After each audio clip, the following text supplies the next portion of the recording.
What could you accomplish if you didn't keep getting in your own way?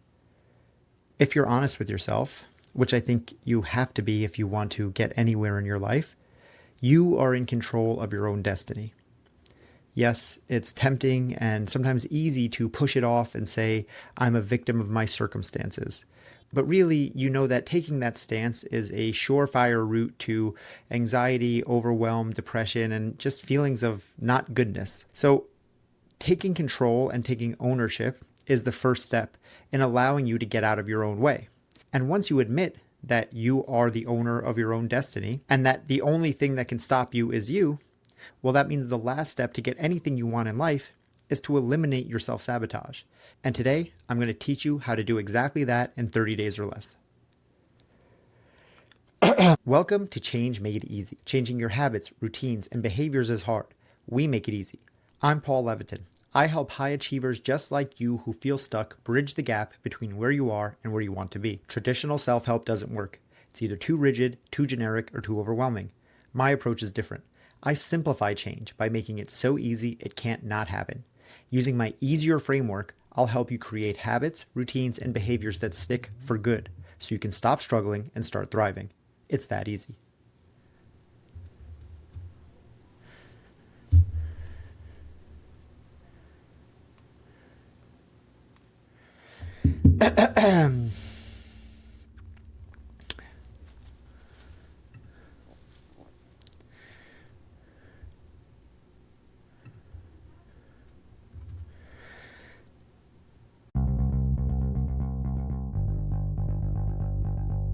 If you're on board with me and agreeing that you are the master of your own destiny, I am the master of my own destiny. No one can make me succeed but me, and no one can make me fail but me.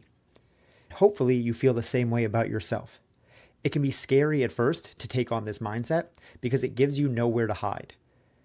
It's much easier to say, it's not my fault, it's the way I was born, it's my parents, it's the government, it's the economy, it's my boss, all of these other things. And all of that very well may be true. Everyone is born into different circumstances. Some people are born with a leg up and literal privilege. Some people have a great boss who gives them opportunities, and some people are stuck at a dead-end job. The economy does things, the government does things, and you know that you can't control that. So the best place to focus your finite time and energy is back towards you. What are the things that you can control? And if you focus on only that, on what you can control, that means that your success or your failures are squarely up to you. And we come there as a starting point because that is the first step to be able to eliminate self-sabotage. And I'm going to lay out the step-by-step framework that you need to go through to eliminate self-sabotage from your life in 30 days or less right here today. And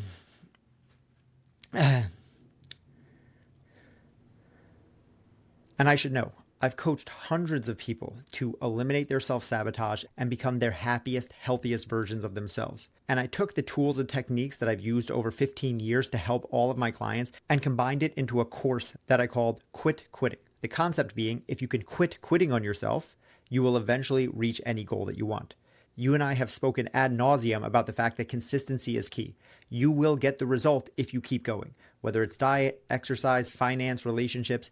If you keep playing the game, eventually you will win. So my goal as a coach and with this podcast is simply to get you not to quit.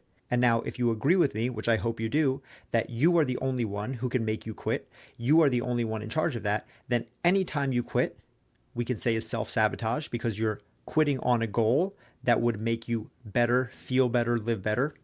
And if we can eliminate that urge to quit, if we can eliminate that self-sabotage, then the only possible outcome is your success. So that's where we start today. Hey, real quick, we'll be back to the show in just a few seconds, but right now I have to ask you for a huge favor. If you're getting value out of this episode so far, take 2 seconds and share it with a friend. I mean, right now, literally, hit the little share button and send it in a text to your roommate or your cousin or your mom or your brother or your sister. Seriously, spread the love. If you like what you're hearing, then that's the best way that you can show support for this show. Because maybe you're like Eliza Kay who said, this podcast is both warm and inviting, but real enough to push and motivate me. Or you're like Dalton who said, Paul is an amazing host, and his podcast is a must listen. Don't you want to share this awesomeness with your friends and family? Don't be a gatekeeper. It only takes a second. It helps me grow and reach a new audience, and you seem like a genius friend who recommends new, awesome podcasts. We all win.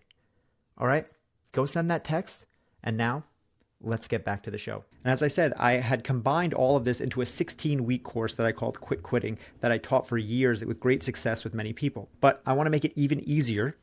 You know, that's why we're here. To do that, I'm going to condense that course into 3 simple steps. In that course, I taught an acronym called SLUMP, S-L-U-M-P.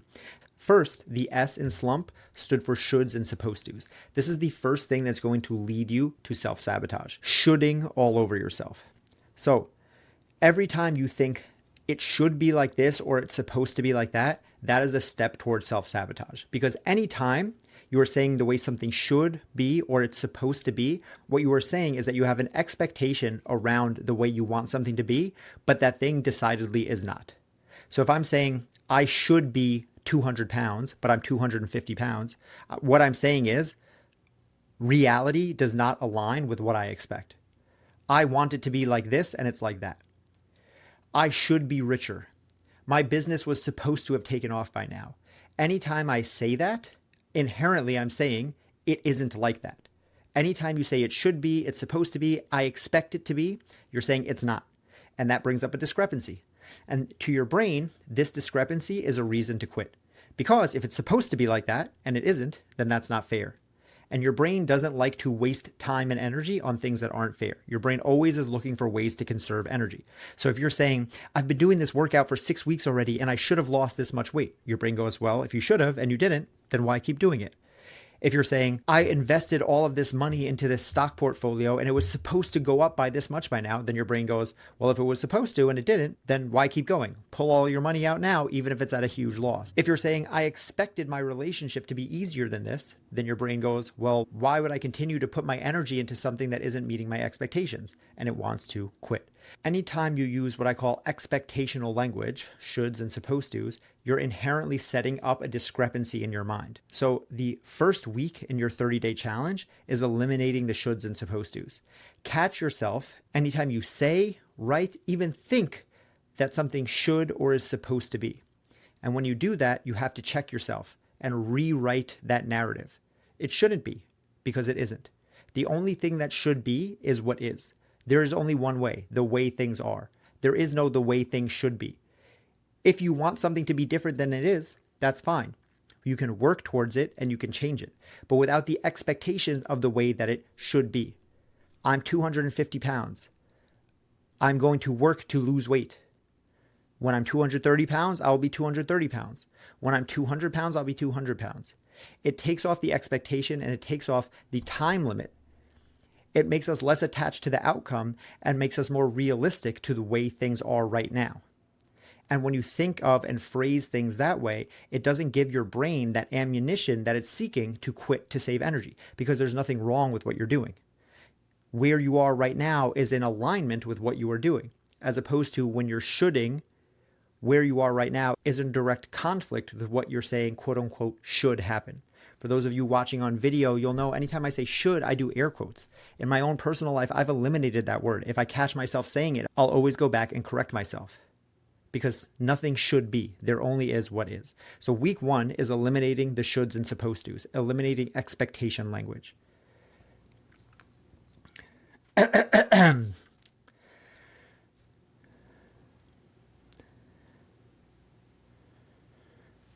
Week 2 in your 30-day challenge, as I said, I used an acronym SLUMP, S-L-U-M-P, but I've condensed the middle section that used to be L, U, and M into simply uncertainty and clarity. And what this comes down to is you have to search for clarity, but be okay with uncertainty. So clarity means, do you know what you're doing, how you're doing it, and why you're doing it? Your brain is always looking for reasons to save energy. So if you don't understand why you're doing something or how what you're doing is going to lead to a desired result, or you're lacking clarity in any way around the why behind what you're doing, It's going to give your brain ammunition to say, screw this, I quit, which is self-sabotage. So you have to have clarity. How do I get to A to B? Why is getting from A to B important? How do I get from A to B to C to D all the way to Z? And why is each of those steps important? Do I need to go from A to B to get to Z, or can I skip directly from A to Z? If I need A to B to C to D, why is each of those steps important? I need clarity around all of that. And then the second piece of this is, although I need that clarity, I have to be okay with uncertainty. As I said when talking about week 1 and expectation language and removing the shoulds, we have to be okay with different timelines. You have to be okay with uncertainty in terms of being okay with not knowing exactly how things will play out. You have to have a general sense of clarity around a big goal, why you're doing it, what you're working towards. But you have to be okay with the uncertainty that we don't get to decide directly how that looks. So what does that mean in practice? I want to get fit. That's a big goal. I need to know what my workouts are going to be, why I'm doing the specific workouts. Why does it matter that I do a full body workout 3 times a week instead of chest one day, shoulders one day, back one day? These are important things to give me clarity so I can feel good about moving forward with my plan. But I have to be okay with the uncertainty that I don't know exactly when the results are going to come. I can't say with 100% certainty, if I stick to this plan, this is how I'm going to look 30 days from now. I can't say with 100% certainty, if I stick to this plan for 6 months, I know exactly what I'll weigh. You don't get to decide the exact results. You have an idea about a general direction. I'm trying to get more fit. I'm trying to get more healthy. And that will be the end result. But I have to be okay with the uncertainty that comes along with it.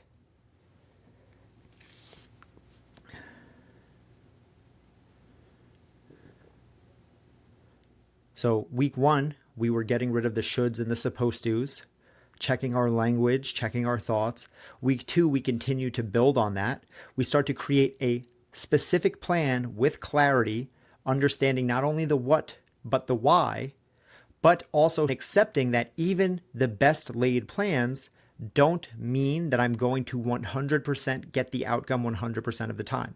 Because if you're too stuck on the outcome, that is, again, just an expectation. It's a should.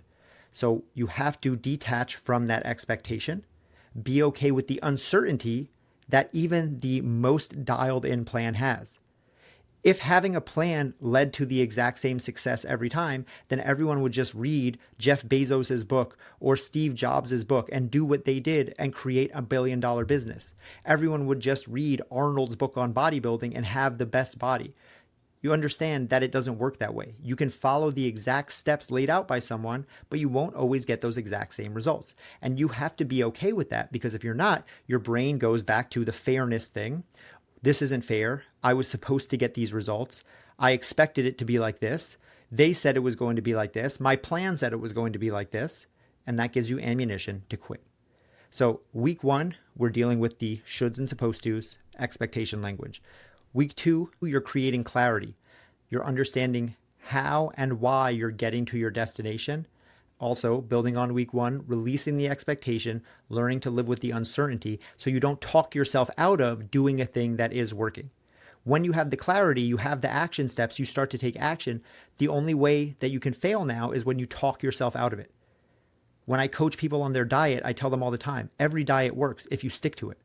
Every person has an experience. Well, I did this diet for 6 weeks and then I gained it all back. It's like, well, what happened? You stopped doing the diet. Well, I used to work out, but then I lost it all. It's like, well, you stopped working out. It's not that the thing stops working. It's that you stop doing the thing because you get in your own head about the way it should be, the way it was supposed to be, the way you expected it to be. So we have week 1, we have week 2, and week 3 is now perfectionism. That's the P in the SLUMP acronym. Perfectionism comes by many different names. You might say you're not a perfectionist, but it could be all or nothing thinking, black or white thinking, this or that. You're all in or you're all out. You're the type of person who's either working out 5 days a week, but then you miss one day and you say, oh, well, I can't work out this week, even though you could have worked out 3 or 4. You're the type of person who says, I really want to start my business, but I got to figure out how to build a website. I got to figure out how to make a newsletter. I got to figure out how to do all this stuff. I got to have the perfect plan first. Perfectionism is the last piece of the puzzle, and it's so insidious because it feels like you're being productive. I am working towards my goal. I just have to get it right first. I am working towards this business by reading more, by educating myself more, by talking to more people. But if the point of business is to make sales and make money, then all of the reading, all of the podcasts, all of the whatever else doesn't do it.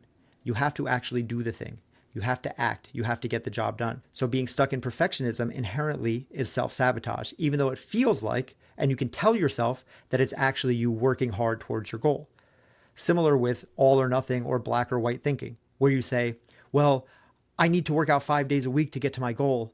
So then you plan to work out 5 days a week, but then you can only work out 2 days a week and you go, well, screw it because I can't work out 5 anyway. But the obvious logical fallacy that you probably hear is that working out 2 days a week is better than working out no days a week. And by holding yourself to a standard of wanting to work out 5 days a week, you actually self-sabotage and keep yourself stuck for longer. Same thing with diet. The classic example of this is the joke where people will say, so-and-so went to McDonald's and they got a Big Mac and a large fries and a milkshake. Oh, and then they ordered a Diet Coke. Like that makes a difference. But it's like, yeah, it does make a difference. A Coca-Cola from McDonald's is 400 calories. So a Diet Coke is 400 less calories. Is it perfect? No, but it's slightly better. And that's what you need to be focusing on. By holding yourself to these extreme standards of wanting it to be all good all the time, all perfect, it stops you from actually doing the thing that moves the needle, which is taking action. Small actions layered over time is what creates results. That's what we're about here. Change made easy. You have to make this so easy it can't not happen. And that doesn't happen by making everything perfect, figuring out every specific detail before you ever take action. Remember, step 2 is around creating clarity. How do you get from A to B, B to C, C to D? But that doesn't mean you have to have it all figured out before you start to act. You might have to get all the way from A to Z. But as long as you know how to get from A to B, you can do that and then figure out how to get to B to C and then C to D. The more clarity you have, it will make it theoretically easier over time, but don't let that be the reason that you don't get started. Don't let trying to make it perfect be the reason it doesn't get done at all. Or put differently, something I say to my clients often is, don't optimize your way out of doing the thing at all. So many people want to make it the most optimal, the best. Is this good? Is this right? Is this perfect? And then they make it so optimal that they don't do the thing. That is the definition of self-sabotage.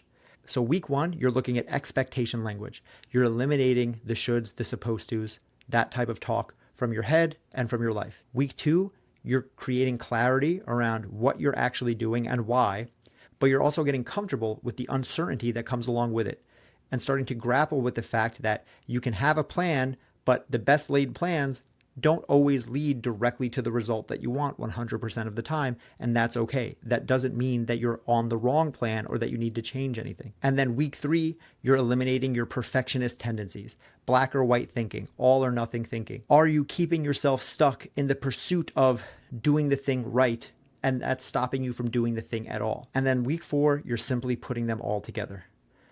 You're watching yourself for your shoulds and supposed tos. You're following your plan that you created in week 2 while dealing with the uncertainty that it might not come to fruition exactly like you liked. And you're remaining vigilant about perfectionist, black and white, all or nothing tendencies. If you can do that, if you can maintain this challenge for the full 30 days, you will have eliminated self-sabotage in just about all areas of your life. And if you do find yourself coming up against self-sabotaging tendencies, simply run them through this paradigm again. And you'll see that it's one of these 3 roadblocks that's stopping you 99 out of 100 times. And then all you have to do is go back and work on that single tactic around the goal that you're struggling with, and you'll see yourself start to make forward progress again.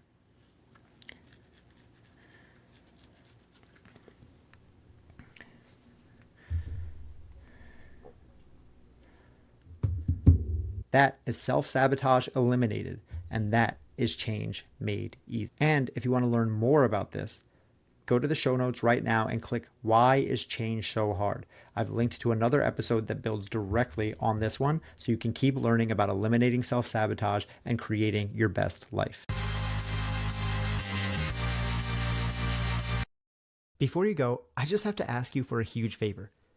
If you enjoyed or got value from this episode at all, then take a moment and leave a rating and review in the podcast app that you're listening or watching on.